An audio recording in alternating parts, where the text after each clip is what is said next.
కుప్పం దగ్గరికి హంద్రీనేవా జలాలు చేరినటువంటి నేపథ్యంలో మార్గ మధ్యలో 19 నియోజకవర్గాలు 423 చెరువులకి ఈ నీళ్ళనే తీసుకెళ్లి నింపబోతున్నారు.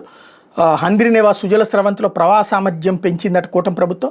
2226 కోట్ల పనులు దాదాపు పూర్తయిన కుప్పంలో 30న గంగ పూజ చేయబోతున్నారు చంద్రబాబు నాయుడు. ఓవరాల్గా శ్రీశైలం జలాశయం నుంచి కృష్ణా వరద జలాలు ఎత్తిపోతా, సీమ జలాల్లో 6025 లక్షల ఎకరాల సాగు, 10 లక్షల మందికి తాగునీళ్లు లక్ష్యంగా. ప్రధాన కాలువ 554 కిలోమీటర్లు, బ్రాంచ్ కాలువలు 344 కిలోమీటర్లు.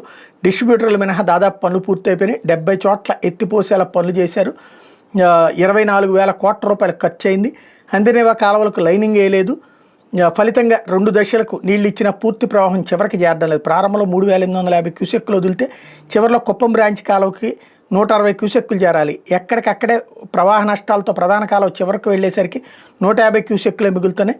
కుప్పం బ్రాంచ్ కాలువ ప్రారంభంలో 15 క్యూసెక్కులు, 70వ కిలోమీటర్కి 5 క్యూసెక్కులే చేరేవి. 1000 కోట్లు ఖర్చు చేసిన ఫలితం లేకపోతే ఇప్పుడు 14-19 మధ్య హంద్రీనేవా విస్తరణ పనులు ప్రారంభిస్తే 4,317 కోట్లతో వెడల్పు పనులు మొదలుపెట్టి 47% పూర్తి చేశారు. జగన్ హయాంలో పనులు ప్రణాళిక మార్చి అంచనాలు పెంచిన ₹1 పని కూడా చేయలేదు.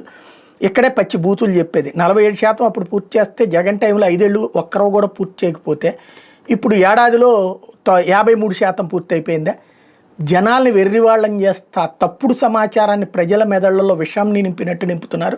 ఒకప్పుడు కనుక మొఘల్ చక్రవర్తుల గురించి గొప్పగా మన చరిత్ర పాఠ్య పుస్తకాల్లో రాసి వాళ్ళ మీద ఎదిరించినటువంటి రాజుల గురించి తప్పుడు ప్రచారం ఎట్లా చేశారో అట్లాంటి తప్పుడు ప్రచారాలు ఇక్కడ చేస్తున్నారు అన్నమాట.